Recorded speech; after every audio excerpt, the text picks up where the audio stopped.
देखिए क्वेश्चन का कहना है कि प्रथम प्रकार के तरल में 20% पानी है तथा दूसरे प्रकार के तरल में 35% पानी है।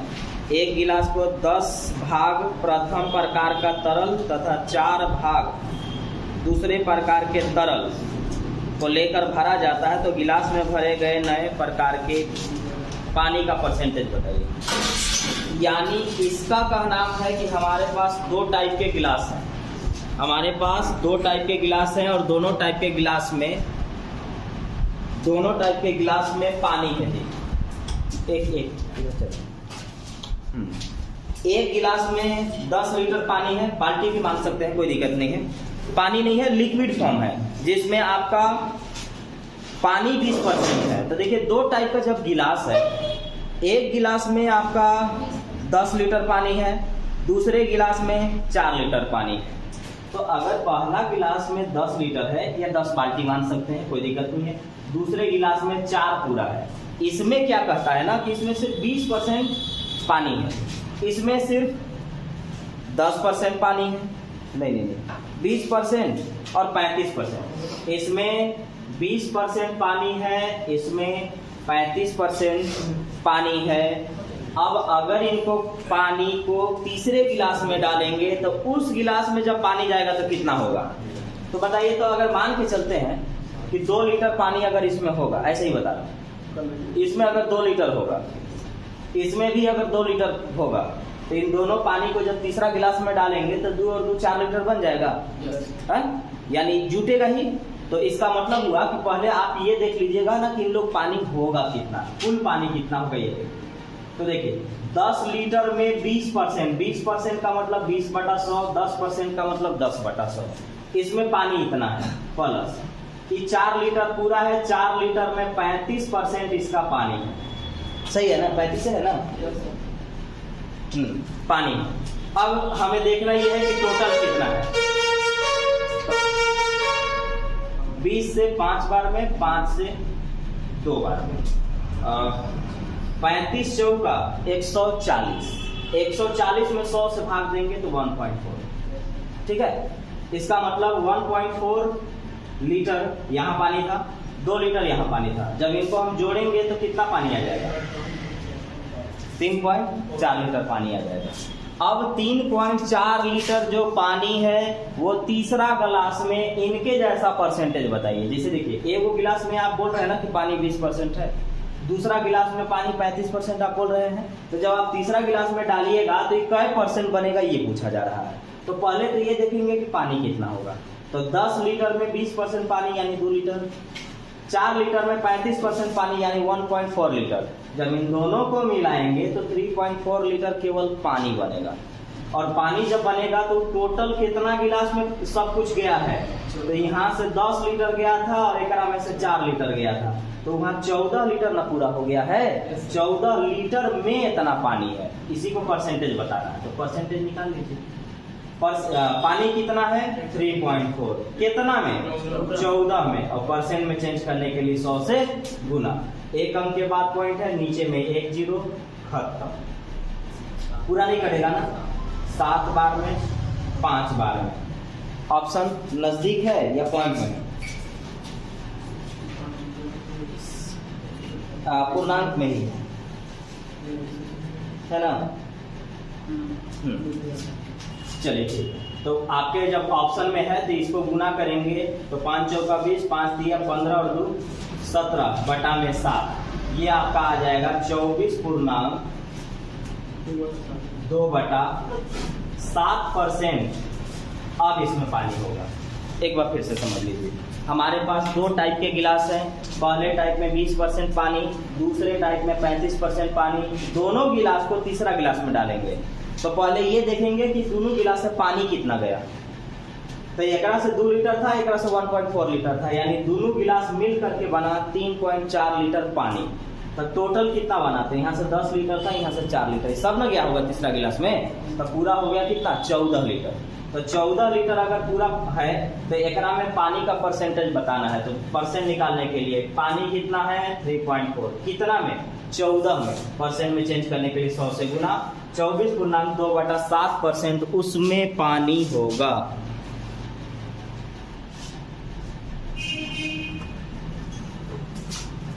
एक परीक्षा में प्रश्न पत्र में n प्रश्न पत्र है, मतलब कुछ प्रश्न पत्र है।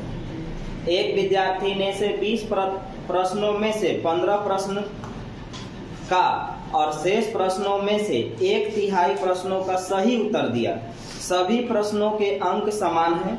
यदि उस विद्यार्थी ने 20% अंक प्राप्त किया हो तो n का मान, यानी सवाल कितना है, समझिए।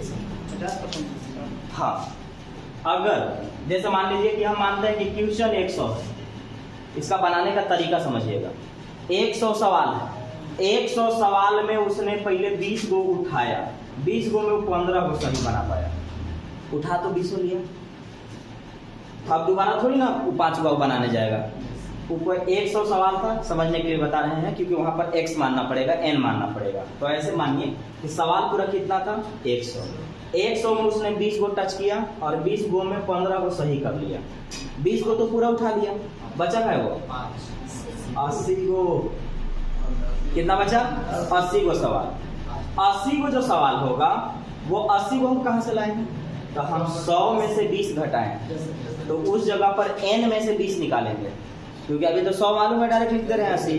तो उस समय हमको क्या करना होगा कि n में से 20 निकालना होगा, और इसका 1/3 वो सही किया, और इन दोनों को मिला के 50% सही किया, यानी पूरा 100 था, 100 का 50% उसने क्या कर दिया, सही कर दिया। बस इस टाइप के करके इसको हम लोग बना लेंगे। तो यहाँ पर तो हमें मालूम नहीं है कि टोटल क्वेश्चन कितना है, तो हम क्या करेंगे कि क्वेश्चन है n।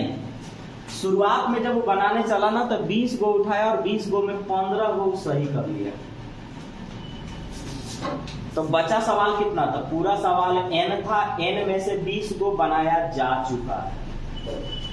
भले 20 में 15 है वो सही किया, लेकिन 20 गो तो बना लिया। अब जो बचा उसका 1/3 यानी 1/3 वो सही किया। जो बचा हुआ है उसका 1/3 सही किया, और सही यहाँ सही हुआ, यहाँ सही हुआ, और इस सब मिला करके टोटल का 50% सही हुआ। टोटल तो n है, n का 50% सही हुआ, यानी 2 बार। ठीक है।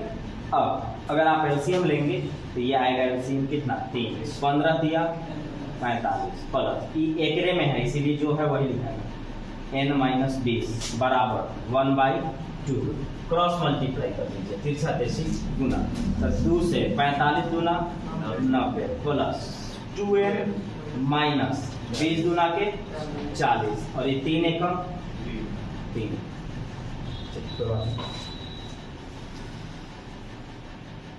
सर 1/2 n/2 नहीं, ठीक है, 1/2 ही होगा, और ये ठीक ही है। ओहो, n/2 है, हाँ n/2, तो n/2 है तो इधर ठीक है, 3 से गुना करेंगे तो 3n का आएगा ना, प्लस इधर आएगा तो माइनस। 90 में से 40 गया 50, तो 50 का वैल्यू 3 में से 2 गया n का वैल्यू 50, यानी उस पेपर में 50 गो सवाल था। एक बार फिर से 20 गो बनाया, 20 में सिर्फ 15 सही कर पाया, तो जो सही किया है हम डायरेक्ट लेके चल रहे हैं, तो उसने 15 गो सही किया। टोटल सवाल n था, n में से वो 20 गो सॉल्व कर चुका है, भले वो 15 गो बना पाया, लेकिन उठा तो 20 गो लिया है। तो पूरे सवाल में से 20 गो उठा लिया, तो 20 गो घटाएंगे ना तो बचा हुआ सवाल आएगा, और बचे हुए सवाल का 1/3 सही करेगा। तो 1/3 सही करेगा तो ये भी तो सही किया है और ये भी सही किया है, दोनों मिला के 50% सही होगा, यानी टोटल का 50%। काट दिए, तिरछा तिरछी गुना कर दिए, n का वैल्यू आया 50, यानी उस पेपर में टोटल 50 वो क्वेश्चन था। चलिए मैं बता देता हूँ, इसको मैं 2 तरीके से बताऊंगा। पहले एक एक स्टेप समझ लीजिए कि कैसे कैसे ही बनेगा, फिर उसके बाद फिर एक शॉट मारेंगे और बन जाएगा। देखिए, एक मकड़ी है जो एक खंभा पर ऐसे करके चढ़ती है, वो पूरे लंबाई का, और ये जो पॉल है ना, वो पॉल बता दिया कि 192 मीटर लंबा है, 192 मीटर लंबा है। पहली बार में खंबे का 62.5% ये चढ़ पाएगी, जो बचेगा दूसरे घंटा में वो 12.5% चढ़ती है। यही पूछा गया है कि ये जो सेकेंड आवर में चढ़ी है ना, ये कै मीटर था। ध्यान से पहले इसको समझ लीजिए, पूरा इतना है, इसमें 62.5% पहली बार चढ़ेगी, जो बचा हुआ है उसका 12.5% दूसरा बार चढ़ती है। तो ये पूछा गया है ना कि सेकेंड बार में वो कै मीटर चढ़े, सेकेंड बार में वो कितना मीटर चढ़ सकी, ये बताना है आपको। तो देखिए 62% लिखा हुआ है, इसको तोड़िएगा तो आ जाएगा आपका 2 दूना के 4 और 125 बटा में 2, लेकिन परसेंट का मतलब नीचे 100। परसेंट का मतलब नीचे 100 यानी 10%, 10 बटा 100 लिखते हैं, तो 62% भी इतना बटा 100 ही लिखेंगे। 25 से काटेंगे तो ये 5 बार में, और 25 से काटेंगे तो ये 8 बार में। तो हम कहते हैं कि पहली बार में, एक एक स्टेप फिर दोबारा भी बताऊंगा। पहली बार में पूरा तो 192 मीटर है, 192 मीटर का इतना चढ़ सकी, तो 5 बटा 8 चढ़ी, 8 दूना के 16, 8 चौका 32, यानी 120 मीटर चढ़ सकी एक बार, या 1 घंटा उसको कहिए, या पहला प्रयास कहिए। 2 बार प्रयास किया गया है, पहला प्रयास में वो 120 मीटर चढ़ चुकी है। पूरा कितना है 192, तो 192 में 120 चढ़ गई है, तो बचा कितना 72 मीटर अभी बचा हुआ है। इस 72 मीटर का 12.5%, 12.5% का मतलब ऐसा 25 बटा 2% का मतलब नीचे 100%, का मतलब नीचे 100, तो 25 एकम 25, 25 8, ई वाला पॉइंट आया 1 बटा 8। बचल कितना है 72 मीटर, तो 72 मीटर का 1 बटा 8 ही ना चढ़ना था, है 1 बटा 8 चढ़ना था, तो कितना होता है। तो ये सेकेंड स्टेप में ये कै मीटर चढ़ी, 9 मीटर चढ़ी। अब दोबारा ये तो बाकी ऐसे कर करके निकाल लीजिएगा। 62.5% का मतलब क्लियर रखिए कि 5 बटा 8 होता है। तो बताइए 192 मीटर पूरा था, 192 मीटर का 5 बटा 8 अगर ये चढ़ चुकी है, तो इसका अंतर देखिए 3 बटा 8। इसका अंतर कितना है 3 बटा 8। 3 बटा 8 तो बचा हुआ है, 5 बटा 8 अगर ये चढ़ती है तो 3 बटा 8 बचा हुआ है। इसका अंतर देखा जाता है, इन दोनों में अंतर कितने का है 3 का है। नीचे जो लिखा है उसको लिखेंगे, तो हम ऐसे समझेंगे कि अगर ये 5 बटा 8 चढ़ गई है तो 3 बटा 8 अभी बाकी है, ठीक है। और इस बचे हुए का 12.5% चढ़ना है, और 12.5% को 1 बटा 8 कहा जाता है। 12.5% को 1 बटा 8 कहा जाता है। तो हम सीधे एक ही स्टेप में पहुंच गए सेकेंड वाला नंबर पर। देखिए 8 दूना के 16, 8 चौका 32, 8 3 के 24, 3 तिया 9 मीटर उस सेकेंड स्टेप में चले। ये परसेंटेज तोड़ा हुआ है, 12.5% मतलब 1 बटा 8, 62% का मतलब 5 बटा 8, परसेंट का मतलब नीचे 100, उसको तोड़ दिया गया।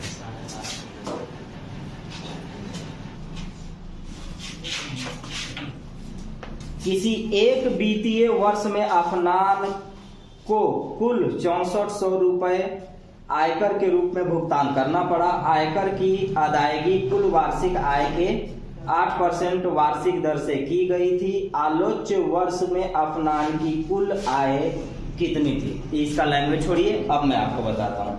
अफनान नाम करके कोई है जो एक साल में इनकम टैक्स 6400 रुपया देता है, और परसेंटेज के रूप में अपना कमाई का 8% देता है।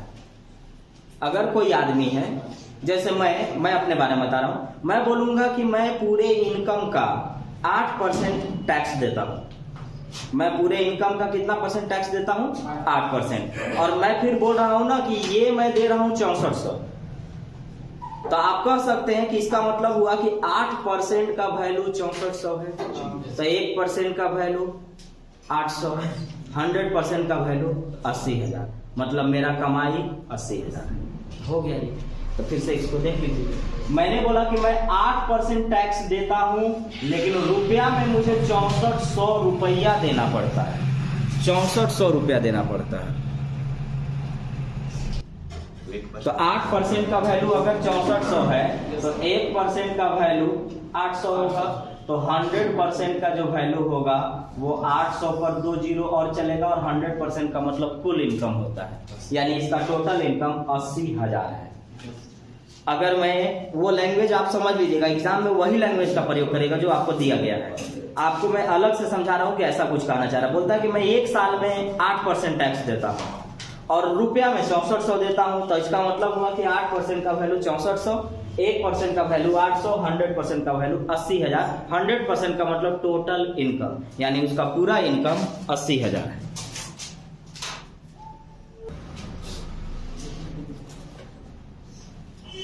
एक कामगार सालाना 1,05,000 कमाता है।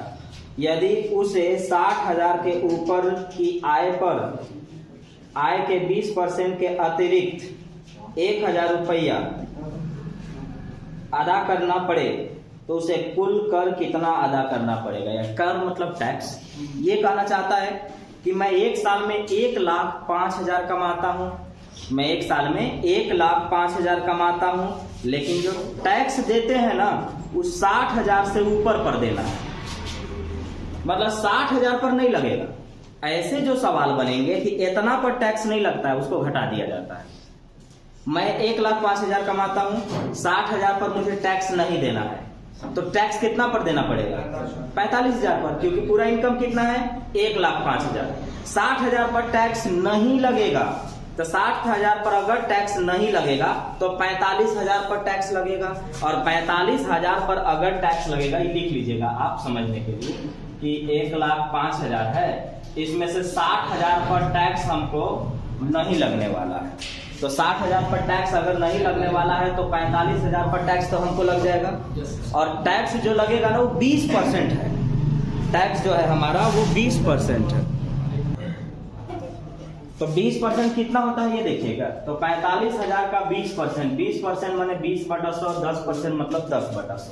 तो 20 से हमने काटा ना तो 5 बार में, और 5 से काटा तो 5 9 45, 9,000 रुपया तो मैं टैक्स दे रहा हूँ, लेकिन उसने बोला कि 1,000 और देना इसको पड़ता है, तो ये पूरा कितना देगा? 10,000 हो गया।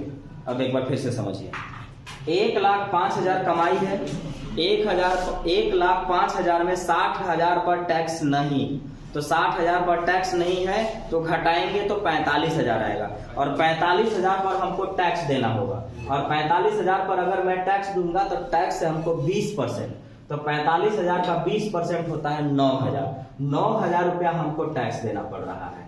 अब बोल रहा है कि टैक्स के अलावा 1,000 और उसको देना पड़ता है, तो 9,000 टैक्स दिया, 1,000 और देगा, तो 9 और 1 10,000। 10,000 रुपया उसे पूरी टैक्स देना पड़ेगा। एक कर्मचारी का वेतन 12,000 रुपया बढ़ा दिया जाए, आयकर इनकम टैक्स 12% से 10% कर दिया जाए, परिणाम यह होता है कि जितना वह टैक्स पहले देता था उतना ही टैक्स अभी भी देता है। वेतन 20% दोनों दशाओं में टैक्स फ्री है, उसकी वर्तमान आय यानी अभी कितना है? सुनिएगा, मैं खुद के बारे में बता रहा हूं। पहले मुझे जितना सैलरी था उस पर मैं 20% टैक्स देता था, नहीं 12%। पहले जितना मेरा सैलरी था उसका 12% मैं टैक्स देता था। मेरा सैलरी जैसे ही 12% बढ़ा, टैक्स मुझे 10% देना पड़ा। लेकिन पहले जो मैं 12% देता था वो टैक्स, और आज मैं जो 10% देता हूं वो टैक्स, दोनों आपस में बराबर है। और एक और कंडीशन है कि 20% जो आपका इनकम होगा उसमें 20% पर टैक्स नहीं लगेगा। तो 20% पर टैक्स नहीं लगेगा तो 80% पर तो लगेगा ना जी, 80% पर लगेगा। तो हम मान लेते हैं कि पहले जो मेरा इनकम होगा वो 100 रुपया होगा, तो x जितना इनकम है ओकरा पर 20% पर टैक्स नहीं है, तो 20% पर टैक्स नहीं है तो 80% पर टैक्स लेगा ना। 80% पर टैक्स लेगा, और वो टैक्स हमसे पहले 12% लिया करता था। 12%, 12/100, 10%, 10/100, ये हमको पहले टैक्स देना पड़ता था। अब क्या हुआ, तो जो भी सैलरी था उसमें मेरा 12,000 रुपया बढ़ चुका है, और यहाँ भी 20% पर टैक्स नहीं है। तो 20% पर टैक्स नहीं है तो 80% पर टैक्स है। ये बात नहीं लिखिएगा तो चलेगा, क्योंकि ये दोनों आपस में कट जाएंगे, लेकिन समझाना है इसलिए मैं बता दे रहा हूँ।